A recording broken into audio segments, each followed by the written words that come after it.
We go live once again to Brooklyn, New York. Samuel Moncada, who is the ambassador of Venezuela to the United Nations, is offering statements. Let's listen.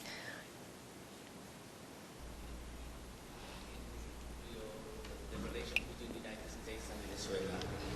We're about to have a war, which we don't want. We never have had a war with the United States, never. Not even any skirmish, nothing. Even we have had friendly relations between governments and also between peoples.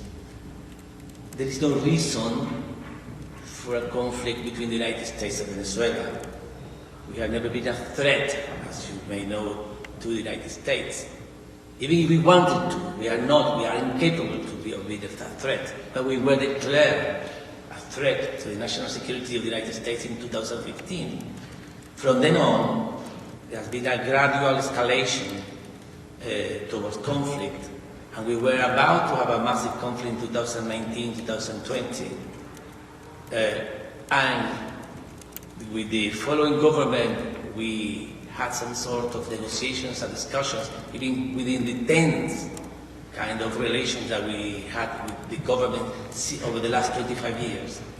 But we have never been in a situation like today, where there is a massive armada, the biggest armada ever built in front of our coasts, killing civilians, telling that civilians in small boats are armed attacks against the United States, and those civilians within those boats are combatants, and they can be killed in an armed conflict. Well, I tell you, there is no armed conflict. There are no combatants. There are no armed attacks.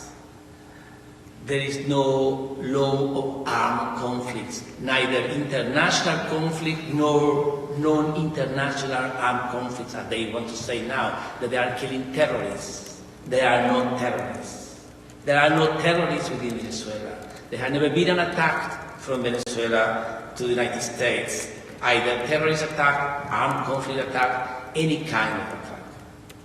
There is no reason whatsoever for a conflict between Venezuela and the United States. This is a fabrication. It's a fictional war.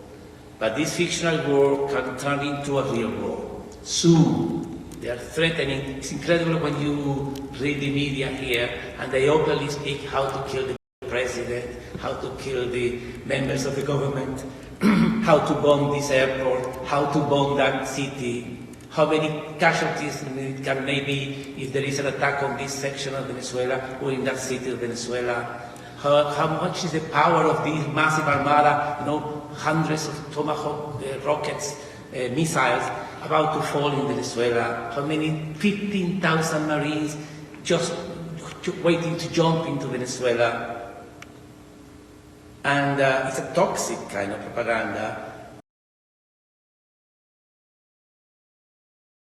People here, unfortunately, they are swallowing it. And we need people like you to tell the truth and to spread the truth. The truth is, there is no tension in Venezuela. There is peace within Venezuela. There is not a people bursting to throw the government or to topple the government. There is no anxious people waiting for American soldiers to come into Venezuela. As they say in the propaganda, the Venezuelan women are waiting for American soldiers to welcome them. There's nothing of the sort. But if you read the media, you can see that very many people are saying, yes, kill them all. As somebody important here said, kill them all. And they are killing them all. 81 people have been killed in the Caribbean for no reason. There are properly lynchings. You know the history of this country. There are lynchings, southern lynchings, but now with Latin people in the Caribbean. They are lynching our people. They are lynching not just Venezuelans, they are lynching Trinitarians, they are lynching Dominicans, the Dominican Republic, they are lynching Colombians. And passively, people are celebrating here, not you, but the media are celebrating the lynchings. We need to do something about it.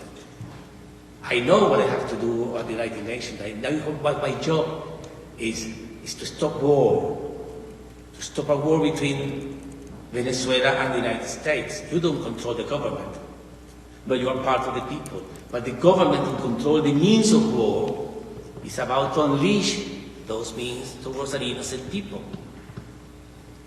And in this critical juncture, we need to do something. That's why I'm here, because I think that every little action is important. Every little neighbor, every little conversation in the subway, every little conversation on these telephones is important.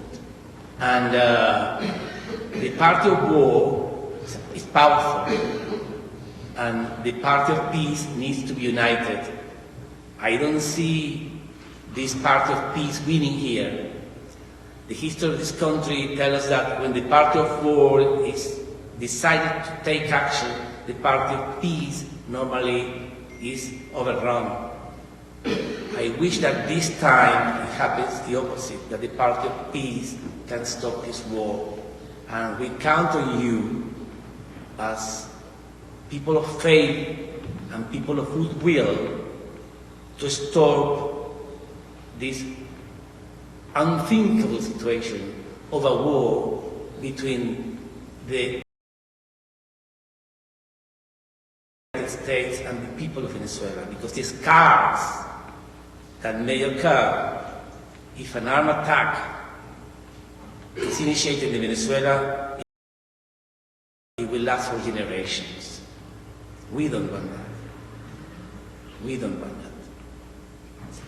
We are in these critical moments to stop these horrible criminals,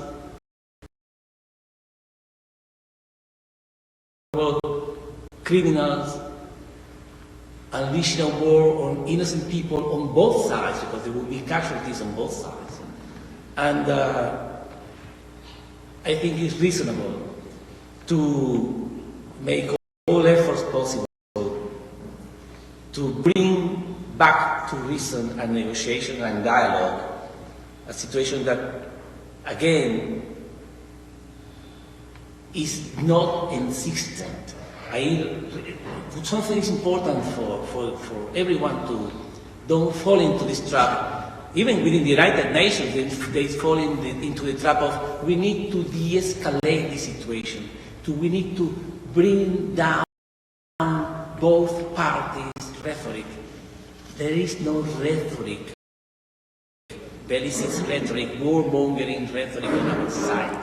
There is no tension on our side. We are not calling for conflict to anyone. The conflict is coming just from one side. That is the side has to be deterred.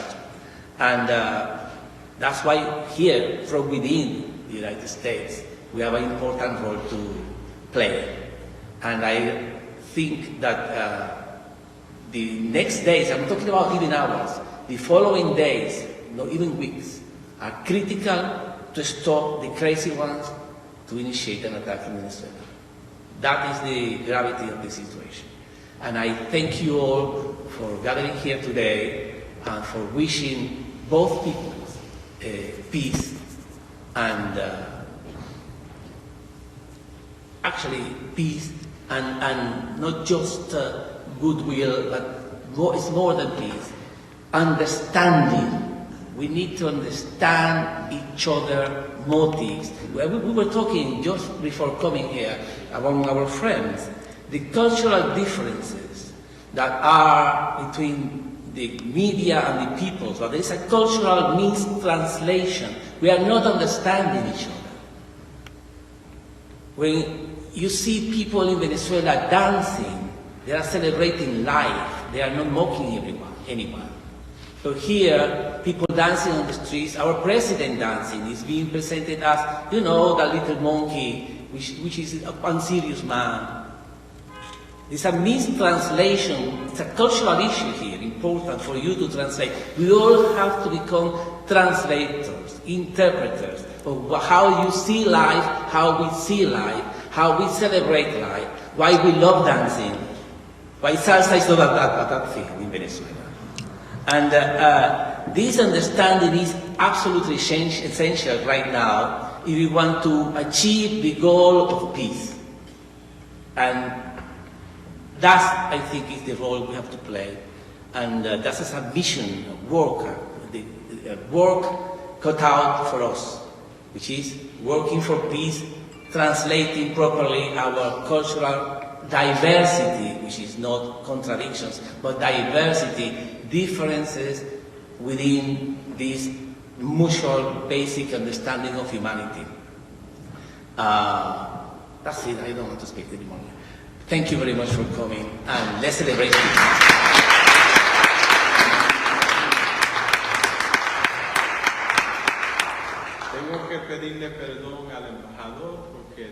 I asked to ask for the forgiveness of the ambassador because I said his name. I said I have to apologize to the ambassador because I said Carlos and it's Samuel, my name. We have a couple of guest clergy here this evening, and I want them to not speak more than 2 minutes, if that's possible. I mean, within the Christian tradition, that's almost impossible. But we're going to make it possible because I'll hit them over the head. And to say something about peace, Reverend Eli Valentin,